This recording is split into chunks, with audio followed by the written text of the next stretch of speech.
Sada imam čast zapravo najaviti našeg gosta, UN-ovog posebnog izvjestitelja o manjinskim pitanjima, gospodina Fernanda de Varennes, koji je i profesor prava na nekoliko sveučilišta, znači u Južnoj Africi, Litvi i Irskoj, ali ako pogledate njegovu biografiju vidjet ćete da je radio još na jako puno lokacija i evo, zaista se veselim, mislim da ćemo ovdje dobiti jednu široku perspektivu koja je globalna i znanstvena. Evo, izvolite.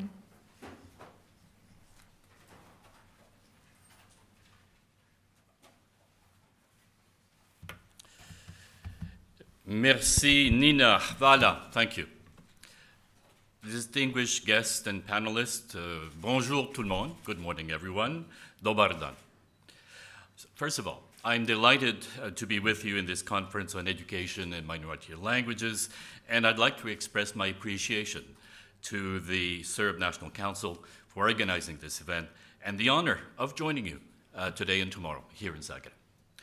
I'll begin with just a few words about my work as the United Nations Special Rapporteur on minority issues before going into a discussion, if you will, or an exploration of minority rights from an international legal point of view and what it means in relation to language, and especially language in education. It might be useful to emphasize that I'll be talking about minorities in the sense of international law, which is not quite the same as the concept of national minorities, which is more widely used here in Europe. Now, the United Nations has a number or various mechanisms for dealing with a country's, a government's human rights obligations.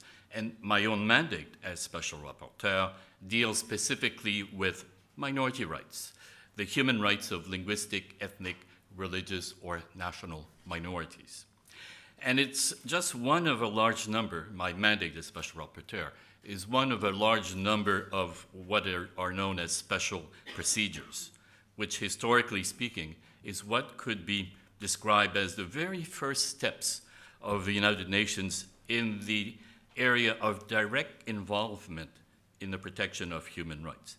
Now, contrary to popular belief, the Universal Declaration of Human Rights did not give initially to the United Nations any direct authority to protect human rights.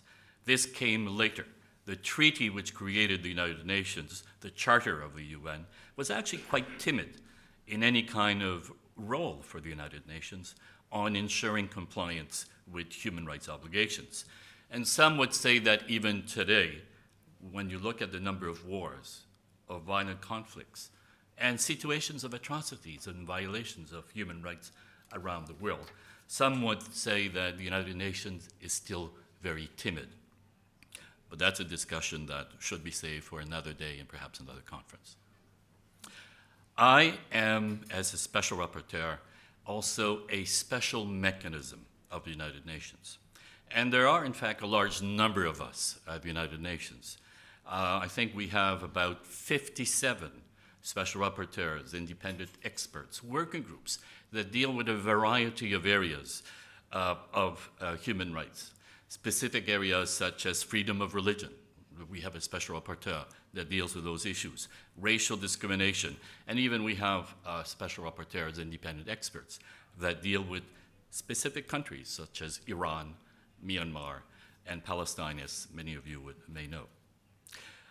All of us have, have the role of acting as independent experts, and we have different hats. One of these, and perhaps one of the most important roles, is to conduct investigations, if you will, at the international diplomatic level in response to allegations of violations of human rights. And I'd say that the largest part of what I do and what we do is to respond to letters which raises concerns, allegations that the human rights that we deal with are not being respected in different parts of the world. And this is a diplomatic mechanism. When this happens, and we feel that, I feel that there is, for example, a need for me to intervene, that there is a serious allegation of human rights, we use diplomatic channels at the United Nations in Geneva to contact the government, to ask, to express our concerns to the government involved, and to ask the government to explain what is occurring and what have you done in relation to these allegations. we can also use that situation and issue a press release. So we actually take information that we receive, allegations of violations of human rights, and we bring it to the attention of the wider world, if you will. We issue press release. We will also, in our own annual reports, send this information to the United Nations Human Rights Council in Geneva, but also in our annual reports to the UN General Assembly. So it raises the visibility, if you will, of international interests on allegations of violations of the rights of minorities in different parts of the world, and including in the area of education and language, which my mandate has been dealing with in a number of countries. We've had cases involving education and language in Canada, but also in countries such as France, here in Europe, as a matter of fact, and in a number of Baltic countries. Another hat that we wear, another role, is to make recommendations and provide expert advice on good practices to governments in relation to our mandates. What we do then is to produce mainly studies or reports on specific issues and to make certain recommendations. And once again, these are presented to the United Nations General Assembly and the United Nations Human Rights Council. And in this case, we can also produce separately, if you will, practical guidelines or practical approaches with specific areas. In the area of minorities, my mandate a few years ago in 2017 presented a report called A Practical Guide on the Language Rights of Linguistic Minorities, which was the first time the United Nations actually tried to elaborate, to clarify what are the human rights of minorities in the area of language generally. And next year, we should be, as a matter of fact, producing a detailed practical guide on what are the rights of minorities in education and language, what you'll be talking about today, as a matter of fact. We've never done this at the United Nations. So next year would be the first time that we do that. 2 points are perhaps important when we talk about minorities and their human rights from the point of international law. First, very simple, but not always well understood or appreciated. When we talk about minority rights, we are talking about human rights in international law. They're not an exceptional form of rights that are separate from real human rights or fundamental human rights. They are fundamental human rights at the international level, just as the rights of women, the rights of children, the rights of indigenous peoples are human rights also. And secondly, why do we focus on minorities when we talk about minority rights? Well, perhaps the simplest answer is to say because in many countries, we could say in too many countries, minorities can be amongst the most marginalized or discriminated groups in many societies. States, countries, governments are not always neutral. They're not always fair, as a matter of fact. And very often it's minorities, often certain minorities who may not be very popular, that are more excluded, that are more vulnerable.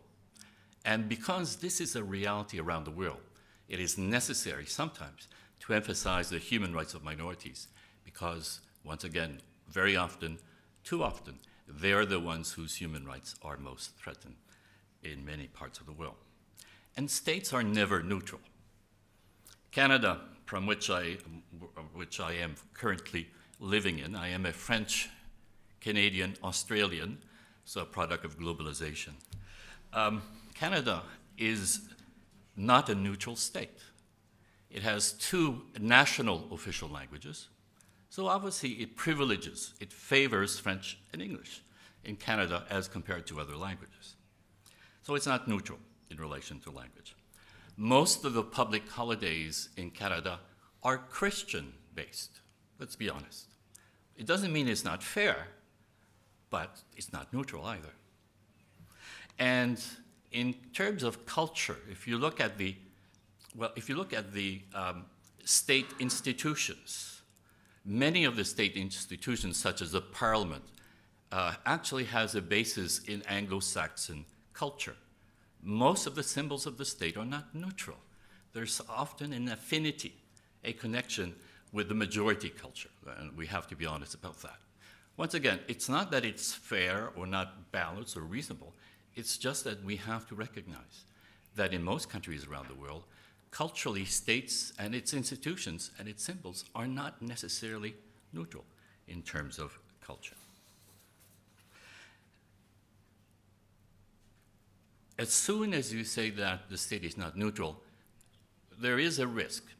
Doesn't mean that it is not respecting human rights, but there's always a risk that there might be sometimes a form of religious, linguistic, or cultural favoritism, which is not always reasonable. It is possible that this favoring of the majority language, religion, or culture goes too far.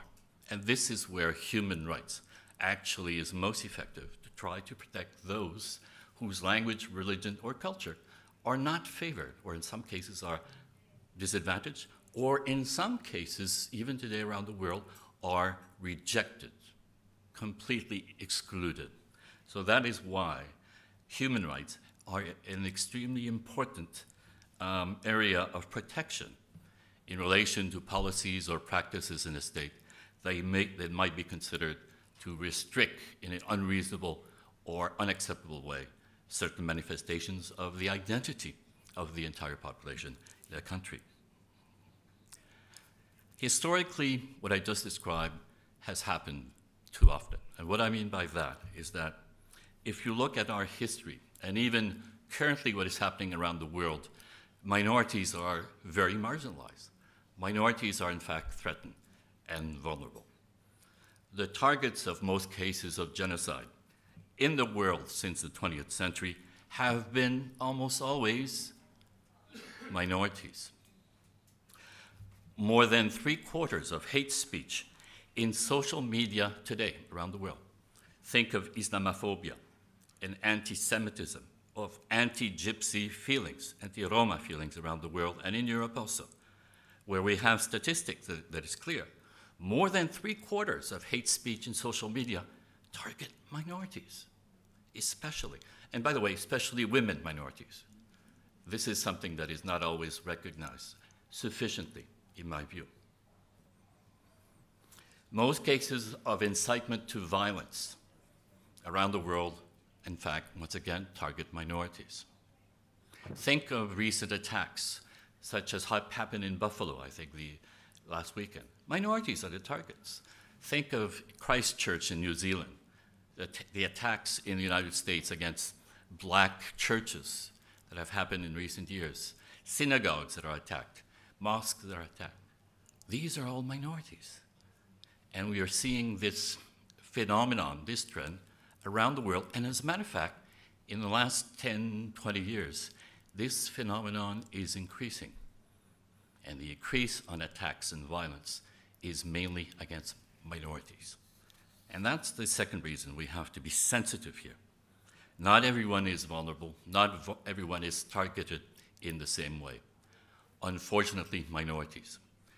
Minorities tend to be seen as the others, a threat, not loyal, or even responsible for, well, you could almost describe every situation. You've heard in situations of the pandemic, certain minorities are blamed particularly for spreading the virus. You have the situation of the great replacement theory, that European culture is threatened by minorities again. And I don't know if you've heard in the United States, there are some politicians, national politicians in the United States, that even blamed, there was last year, I think, or 2 years ago, many fires in California. And one of the conspiracies floating in social media was that many of these fires were started by Jewish space lasers. Okay? Minorities, once again, are scapegoated by these social media. It's therefore important to emphasize and make clear that minority rights are just not rights that are specific to minorities. Minority rights include all the human rights in international law that affect them. For example, even the right to vote and to effective political participation without discrimination, is an important human right for minorities. Because unfortunately, in some countries, minorities can be disadvantaged or even excluded in ways that would be considered to be discrimination in international human rights law. And we're seeing that actually in the United States.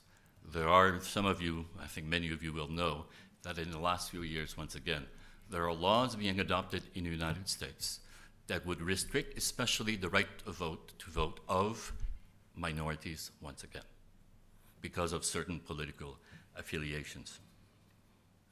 So it has to be understood that minority rights means all the relevant human rights that could protect minorities, including freedom of religion, the prohibition of religious, racial, or linguistic discrimination, and many other human rights.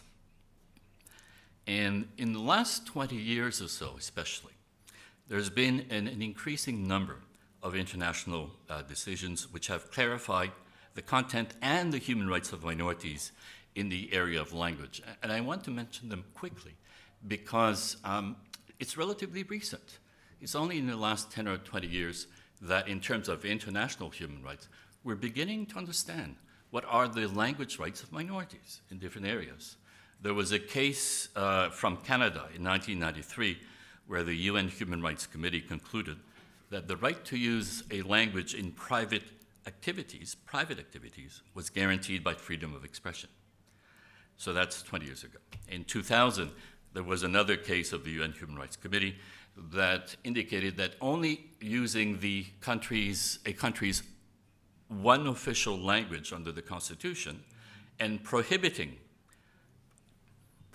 stopping any use of another language in public services was discrimination. If there was no reasonable justification, why only use one language? It could be discrimination in terms of international law. And just about 10 years ago, the UN Human Rights Committee also concluded that a person's name is also guaranteed by international human rights, and that the linguistic form of a name could be protected by the right to private life. My name is Fernand de Varennes. It's not neutral, it's actually French. And I like my name. What if the government of Canada were to decide that in the name of unity, all citizens should have a name in one official language, let's say English? So Fernand de Varennes should become Vernon Warren? Actually, this has happened in the past. Indigenous peoples did not have the right to have their names in their own language. It's only about 12 years ago, that in international human rights law, it's clear now that a person's name, not only is it fundamental to their identity, to their belonging, to their family, to their culture, their society they belong to, but it's fundamental to what a person is in their own private sphere. And therefore, there is a right to your own name under the right to private life, something that we did not even know 15 years ago at the United Nations. And these last examples, or those examples, show that how general human rights can be significant for minorities. It could mean, for example, that in public education, if we think of the prohibition of discrimination, it could mean that in public education, where you have a sufficient concentration and number of students of a minority, it would be unreasonable and unjustified, and therefore discrimination in international law not to teach in the language of this group. If the number is there, and if they're concentrated in a territory, a traditional territory, and especially if they have had in their past schools, and they were teaching in the past in their own language, it would generally be determined to be discriminatory not to use the language of children in terms of education. It could also mean that it would be discriminatory in international human rights law not to use a minority language script. And I notice you have been talking about script a little bit. Because, well, there's a number of reasons, and we've heard some of the reasons earlier this morning. But from a human rights legal point of view, it could be a disadvantage for individuals not to be able to use their own script, the script that they learned, that is part of their language, culture. And also, having one group, when one group has the benefit or the advantage of having their script used for official purposes, and you do not provide equally the same advantage or benefit. It's a benefit to have your script used for official purposes. One has to ask the question, is this reasonable, or is it justified only to have one script and not use the other? Because there is another group, another script, and where persons could benefit for having that script used. And if you only use one and not the other, you have to ask yourself, is this justified? Is it reasonable to not allow a second script? And if it's not justified, not reasonable, this can be discrimination in international human rights law. So there is a bit of balance. It's not every situation that is unfair or unreasonable. One has to look at the context, the history, the location, how many people are affected, and why there is a denial, in fact, of using a script or using a language to try to determine from an international human rights point of view whether this is a violation of, well, the right to equality without discrimination or the right to education, and so on. In relation to education, a large number of international legal and political documents all agree that the right to public education in a minority language does exist. Formulation is not always consistent, but clearly when there is a already established practice, or when there is a rather significant group of individuals that are impacted, that could have education in their own language, that there are various human rights involved. Now, as you have understood, my background is a legalistic one, a legal background. But as many of you probably know better than I do, this is not the whole picture. It's not the complete story. There is also a pedagogical, and I would say collective and social dimension that needs to also be appreciated. First, education in the mother tongue, mother language of children, leads to encouragement, strength, and enthusiasm. And I would add greater success academically, particularly for those amongst the most vulnerable in different parts of the world, girls, minorities, and indigenous people. The scientific basis for this is measurable and observable in all parts of the world. And it goes to the very heart of a human community's identity and its inclusion and participation in society. There are many, I'm sure many of you also are familiar with this, there's quite extensive scientific reports which clearly show that not teaching in a child's own language leads to poorer academic results, creates more obstacles and barriers also in later life. And to put it in a more positive way, from a pedagogical point of view, there are numerous studies by researchers as well as organizations such as UNESCO, the United Nations, and the World Bank, which show that children learn best when they're taught in their own language. Now, I don't know about you, but to me that's obvious.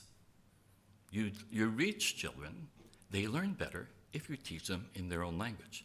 And the reason I actually repeat that is that unfortunately, not here in Croatia, I get the impression in Croatia this is accepted, but it is surprising in how many countries around the world governments are in denial. I have had governments tell me very directly, no, we must assimilate, today they don't use the word assimilate, they use the word integrate. We must integrate children, minority children, as soon and quickly as possible, and that means teaching them only in the official language. This is directly contrary to most scientific studies on education and acquisition of skills and knowledge by children. You teach them in their own language. but the degree that I face obstacles, denials, barriers from governments around the world on this point is truly surprising when you consider that we're supposed to have a scientific agreement on this aspect. I'm often surprised by the extent governments are not always aware or they're not interested on the importance of education in the mother tongue. UNESCO, for example, in 2003, published Principles on Language and Education, something I invite you to consult. And the very first principle clearly announces that mother tongue instruction is essential for initial instruction and literacy and should be extended to as late a stage in education as possible. And every student should begin his or her formal education in his or her mother tongue. You cannot get much clearer than that. And that if in a given locality you have a variety of languages, then you should look at ways and means to try to arrange instruction groups by mother tongue. And let me repeat the significance of this for the most vulnerable in education. Minorities, and I would add indigenous children, around the world are more likely than children of the majority to receive less formal education. It's not true in every country, but in many countries it is.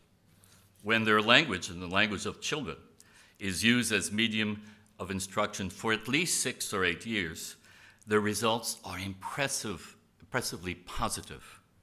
They have greater self-confidence, self-esteem, classroom participation. There are lower dropout rates. There are higher levels of academic achievement, longer periods in school, better performance in tests, and greater fluency and literacy abilities for minority children in both, I repeat, in both the minority language and the majority language, both. And this is important because there are, once again, many governments who deny this. They say, no, no, no, no, no. If you want children to learn the official language, you have to teach them only in the official language. The evidence is clear. When children have a strong basis in their own language, they have the skills, the abilities to learn other language better, as a matter of fact. I'm almost frustrated when I say this because it is still being denied by many governments around the world.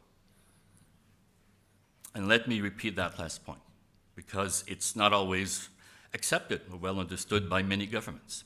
Effective bilingualism, if this is what you want, is much more likely to be achieved when minority children are taught in their own languages, because they are more likely to acquire effective literacy and learning skills, which allows them to learn other languages better. From a human rights point of view, let me add a few points. First, that some language rights, when we talk about language in education, language in healthcare, language in terms of public participation, even political participation, we have human rights associated with the use of language in these different spheres. I would invite you to consult the document that my mandate prepared in 2017 on the linguistic rights, language rights of linguistic minorities. In practical terms, human rights affecting language are partially connected with fairness and justice, and not to exclude or disadvantage large segments of society from economic and other opportunities. I often am asked, well, shouldn't minorities only learn the official language in order for them to be most able to get economic benefits, to get jobs and whatnot? I would turn that around. I would say bilingualism actually, or for minorities to know the official language and their own language, actually opens the door to more opportunities, in fact, more economic opportunities.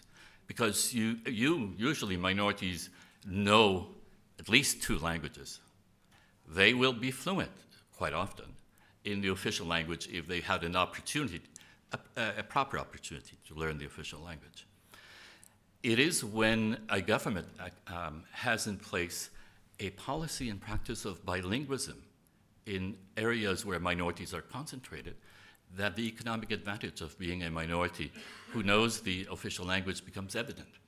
If you have bilingual jobs, bilingual civil service in regions where minorities live, who do you think will get most of the bilingual jobs? Those who are bilingual. Who are those who are bilingual? Usually, proportionally, they're more members of the minority. Because if there is a problem or a challenge of monolingualism in the world, who do you think are the most monolingual in all countries? They tend to be members of the majority. Members of the minority are usually bilingual or multilingual. So in fact, being a member of a minority means that you should be able to learn other languages, and you are in fact have, with more languages, more economic opportunities when policies of employment are appropriate. There's another argument also, and I think this is a more humane argument, or more human argument. For the sake of diversity, and diversity is a richness, not a threat. Languages themselves should be protected and promoted, not suffocated, which unfortunately in other countries, not Croatia, but in other countries is still very much a problem. And I would add from once again, a global and international perspective, for peace and stability. You would be surprised at the number of conflicts around the world which are language-based. In many countries, I will name just one, in Cameroon, in Africa, there is an English-speaking minority. In fact, there's a war right now in Cameroon. And it is, to a large degree, over language, because members of the English-speaking minority are claiming, they're alleging, that they are denied the use of their own language in education and in employment and a number of other areas, and that this is discriminatory because it makes them, marginalizes them. Only French, the main official language of Cameroon, is privileged.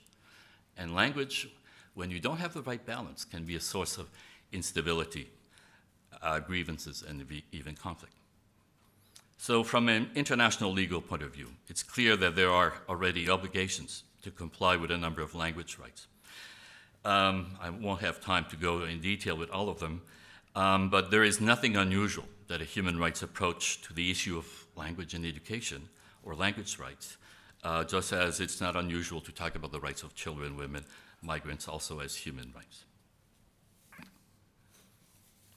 Language rights, or at least many of them, are a real part of human rights, even though it's not always fully understood or appreciated, perhaps, in some areas.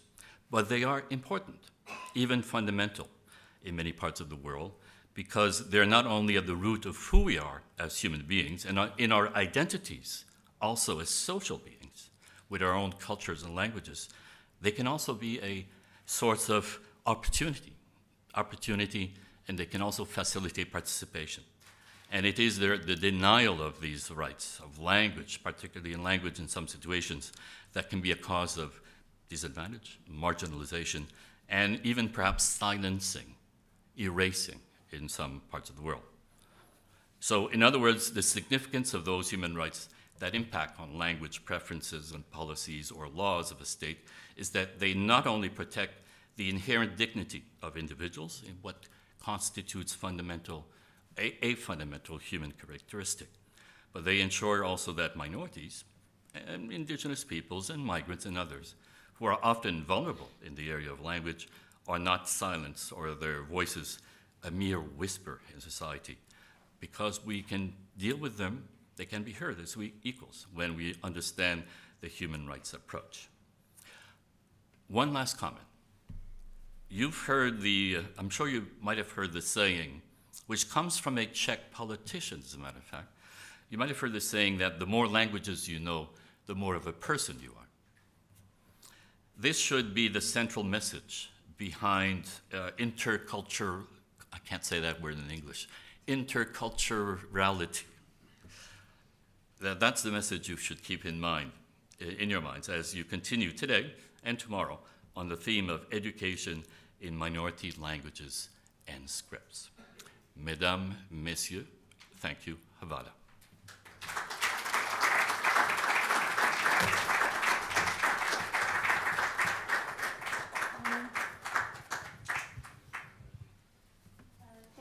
Professor de Varennes.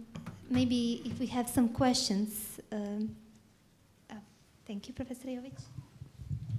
Well, thank you so much for your inspiring lecture. In fact, I actually have two questions. I mean, one is we do have certain groups which actually make a minority or are in a minority in certain states. However, they do not like to be called or treated as minorities. They actually deny this, and they feel offended sometimes when you tell them they are minorities. I remember the case of Albanians in what is now North Macedonia, who remained without actually university education, which they used to have in socialist Yugoslavia. Now with the new state, it remained in Kosovo, that's a different country. And they created their own university, which of course, as you might know, probably was first treated as illegal, and the rector was also arrested and things like that. So it led to Ohrid Agreement.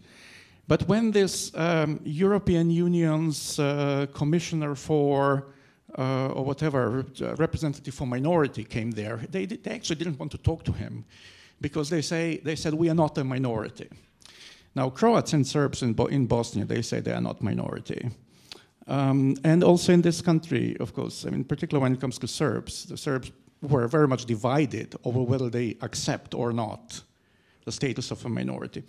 So how do we actually protect then somebody who is not a minority in their own understanding? I mean, do we first really try to convince them? But this is a form of violence, isn't it? I mean, no, not really, no, okay. But I mean, I wonder really, how would you resolve this problem with minority languages for minorities which actually do not treat themselves or see themselves as minorities? Thank you. Thank you. If I may answer that right now, yes. It's a very good question, and it is connected to a number of different issues at the same time. For some groups, if they refer to themselves as a minority, that means that they might lose their claims to be a people also, which is extremely important. The concept of people is completely different from that of a minority. I've had that has occurred in relation to the Kurdish people, whether they should be considered minority in Iraq or Turkey or other parts. And it also is the case with indigenous peoples around the world. They are indigenous peoples, and they often do not they reject any reference to them as minorities. There's also the second element to that. In some countries, the concept of minority has a negative connotation. In some countries, and even in some languages, if you say minority, it suggests inferior somehow. So you have those two elements that can play. There are also different ways of answering that. The first way is to say that the concept of a minority in international human rights law only refers to a particular group in one country, and whether that group is numerically less than half the population of the country or not. So there's no negative connotation. It's strictly numerical. Are you more or less half the population? Or to put it a different way, are you the majority in terms of your language or culture or religion? But that doesn't really, that's the way it should be understood. That's obviously not the way it's understood in many other countries. Not everyone understands this or shares this point of view. In practical terms, if you want my mandate or the United Nations to be involved in the situation of your community, you have to speak our language. And our language is legalistic a little bit. My mandate is limited to national or ethnic, linguistic, religious minorities. That's it. I don't deal with minorities who have blue eyes, unless it's an ethnic minority. And it is important because in practical terms, we have had a lot of indigenous groups which actually have raised cases as a minority also. So even though from a political point of view, they say we are indigenous peoples, in practice, to use some of the mechanisms at the United Nations, they've had to accept that, for example, in Canada, individuals who are members of the Inuit community, if they want to use certain mechanisms of the United Nations, they have to speak our language. And therefore, they have to say, in certain activities, we are a religious minority in the country. So that's more acceptable. And I would say in the case of North Macedonia and tertiary education, universities in the Albanian language, they could have used the minority mechanisms that we have. It would not have weakened their claims as a people, because the minority concept that exists now, that is practiced by the UN, is a purely demographic, numerical one. It's not political, because the concept of a people, I would suggest, is more political. And it's not limited necessarily to the borders of one country. So that's why you have to distinguish that we are dealing with different aspects, and that from the human rights point of view, at the United Nations at the very least, the concept of a minority has no negative connotation. It's one that is strictly based on the borders of one country. You have to look country by country by country to determine whether you're dealing with an ethnic, religious, or linguistic minority in numerical terms. I'll answer in that way. Thank you. Okay. Thank you very much.